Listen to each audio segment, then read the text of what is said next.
Olá, meus queridos e amados irmãos.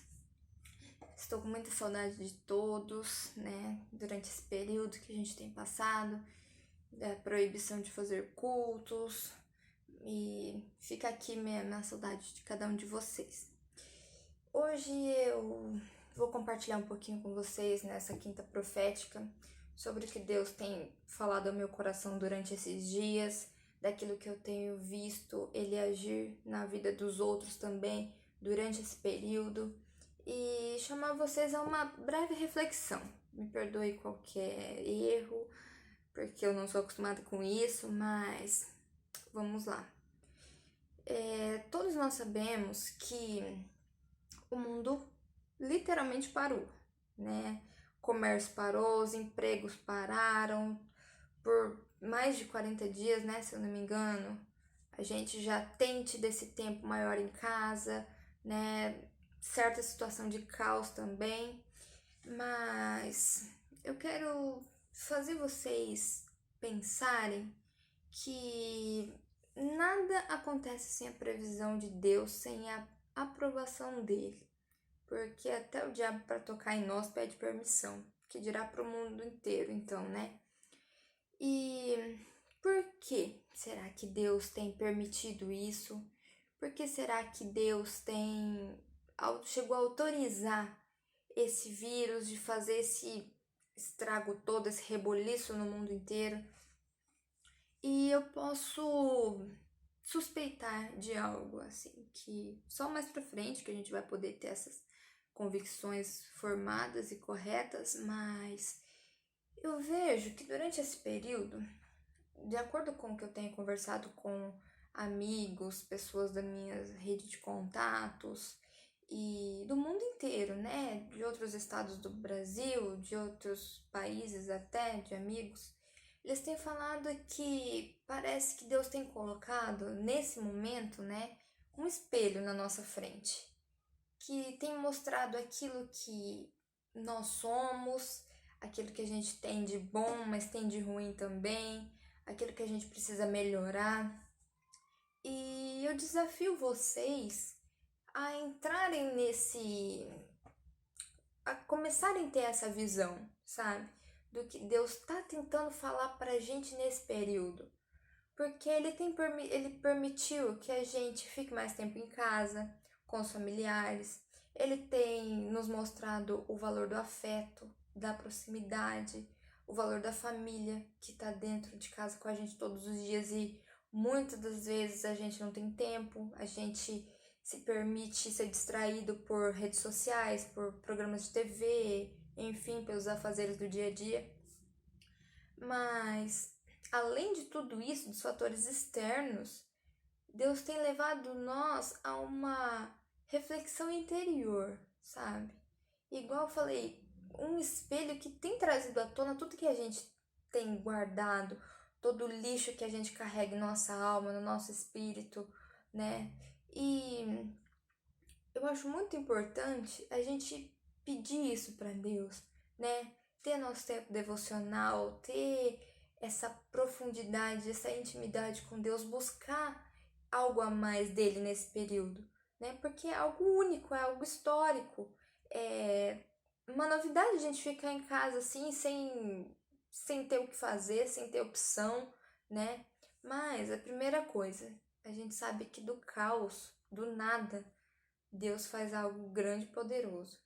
Então, que a gente não deixe se abater por essa circunstância que estamos presenciando, mas que a gente confie naquele que do nada criou todas as coisas através da palavra dele, daquilo que saía da boca do próprio Deus, né? Então, primeiro que a gente não que nós não fiquemos desesperados, né, pelas circunstâncias e pela situação que a gente tem vivido. Outra coisa que eu quero deixar para vocês é uma analogia com a vida de João Batista. João Batista foi apresentado a Jesus desde o ventre da mãe dele e da Maria, mãe de Jesus, e desde lá ele já sabia quem era o Salvador, que o rei estava vindo, né, para a redenção do pecado da humanidade. E na sua quando ele cresceu, né, durante sua vida, ele viveu no deserto, como todos sabem, se alimentando de mel e gafanhotos, mas essa era uma alimentação comum da época, simples, mas comum, então não era nada de absurdo. Mas o principal de João Batista são dois fatores. Primeiro, que ele sabia quem ele era. Ele sabia sua identidade. Mas por quê? Porque ele passava tempo com Deus. Ele se dedicava a ficar no deserto. Ele optou por viver no deserto porque lá era a escola dele. Era o lugar de aprendizado. Era onde Deus trataria com ele, firmaria a identidade dele, né? E por que esse não seja o nosso deserto, né? Isso que a gente está vivendo, esse lugar isolado, esses acontecimentos que têm feito nós nos retirarmos da sociedade e para nos levar para o deserto, né? Para um lugar de crescimento, para um lugar que Deus quer tratar e reafirmar quem nós somos nele, né? E outro fator do João Batista é que a mensagem dele, que foi considerada o maior, ele foi considerado o maior de todos os profetas, era apenas que o Salvador estava chegando, que o reino estava próximo, que o rei já estava no meio de nós. E a partir disso, a partir da gente ter firmado essa identidade como filhos de Deus, como mensageiros desse tempo, né? Como os profetas da nossa geração, nós temos que ter essa consciência de que o mundo está aí. E a gente tem esse dever, esse papel de anunciar para o mundo lá fora que o reino está próximo, o reino já está entre nós, né? E nesse período que a gente tem passado, é um tempo de a gente analisar quem nós somos em Deus, as nossas habilidades, os nossos talentos, porque, como diz na parábola dos talentos, ele entregou para todos. E o que nós temos feito com aquilo que Deus nos deu, né? Com esses dons, com esses talentos, essas habilidades? Nós vamos chegar perante Ele e falar que eu não me empenhei em descobrir qual era? Eu simplesmente virei as costas para a cruz, para aquilo que Ele disse que eu sou e negligenciei isso? Ou Ele espera que a gente multiplique, que aquilo que Ele colocou em nós, a gente apresente, que a gente tenha aquelas coroas para jogar diante dele no grande dia, né? Os nossos frutos. Porque eu acredito muito bem naquilo que eu escutei uma vez. Desculpa. Que eu escutei uma vez que a salvação, ela é analisada, medida pelas nossas atitudes, né? Porque não tem como um cristão, uma pessoa, ter um encontro com o Espírito Santo e viver normal, e viver como se nada tivesse acontecido, viver como vivia antes, porque é inexplicável. Então, se a gente está enraizado na videira, não tem como a gente não produzir, não tem como a gente continuar com a vida que levava antes, entendeu? Então, nós temos que olhar para dentro de nós e ver se a gente realmente estamos conectados à videira verdadeira, que é Jesus, né? E a partir disso, automaticamente os frutos já vão ser vistos, né? E a gente tem que ter esse empenho em descobrir qual é o nosso propósito, aquilo que Deus chamou a gente para fazer. E eu quero esclarecer para os irmãos também que tem uma ordem que é para todos nós, que é ide e fazer discípulos em todas as nações, que é a grande comissão. Isso é fato. Todos nós somos chamados para isso, para pregar o evangelho a toda criatura, para avisar que o reino de Deus já está próximo, que o Espírito Santo já está aqui. Então, nós somos agora, nessa geração, a voz que clama, né? Intercedendo pelo povo, apontando o reino de Deus, apontando que tudo já está próximo.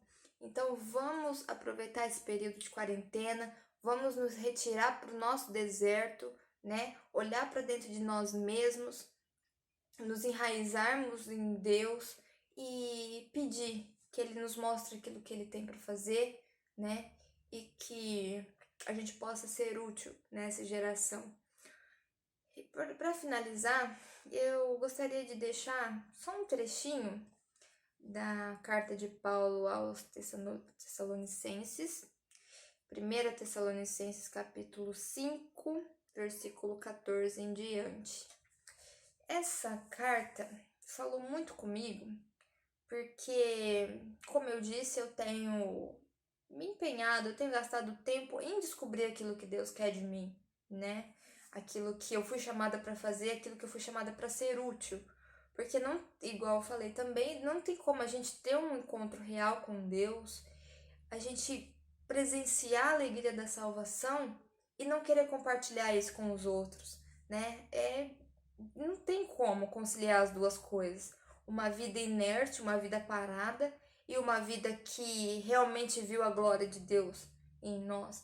Então nosso primeiro impulso tem que ser trabalhar, tem que ser tentar retribuir de alguma forma, não por obras, mas pela gratidão que gera em nosso coração, né? Aquela gratidão da salvação, daquilo que Jesus fez na cruz por nós. Então, isso tem que ser gerado dentro de nós, essa motivação, né? Como diz, é Ele que gera em nós tanto querer como realizar ou como efetuar, né?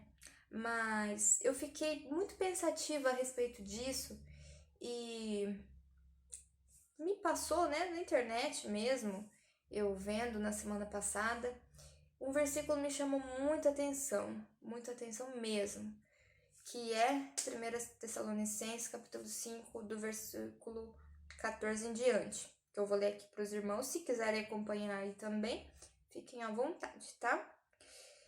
E fala assim: pedimos a vocês, irmãos, que aconselhem com firmeza os preguiçosos, deem coragem aos tímidos, ajudem os fracos na fé e tenham paciência com todos. Tomem cuidado para que ninguém pague o mal com o mal. Pelo contrário, procurem em todas as ocasiões fazer o bem uns aos outros e também aos que não são irmãos na fé. Estejam sempre alegres, orem sempre e sejam agradecidos a Deus em todas as ocasiões. Isso é o que Deus quer de vocês por estarem unidos com Cristo Jesus. Não atrapalhem a ação do Espírito Santo. Não desprezem as profecias. Examinem tudo. Fiquem com o que é bom e evitem todo tipo de mal. Que Deus, que nos dá a paz, faça com que vocês sejam completamente dedicados a Ele. Que Ele conserve o espírito, a alma e o corpo de vocês livres de toda mancha, para o dia em que vier o nosso Senhor Jesus Cristo. Aquele que os chama é fiel e fará isso. Então, meus queridos, com base nesses trechinhos, né, nesses versos, eu percebo que é isso que Deus tem chamado para a gente fazer no primeiro momento, né?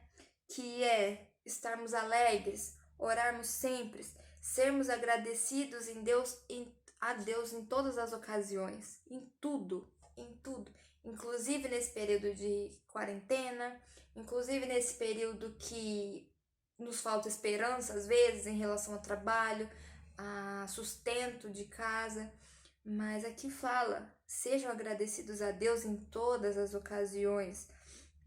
Não atrapalhem aquilo que o Espírito Santo está fazendo e não desprezem as profecias, aqueles que já vêm cumprindo esse papel de sendo as vozes que clamam no deserto, apontando o caminho para aquilo que Deus tem feito, né? Mostrando que o nosso Redentor já está aqui e que nós somos o povo escolhido, o povo chamado para anunciar que a vinda de Jesus já está próxima.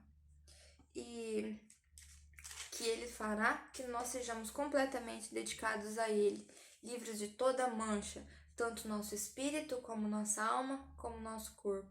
Gosto muito do que o Felipe, né, comentou uma vez, que a regra é que o espírito que domina a alma, que domina o corpo. E a regra não pode ser invertida.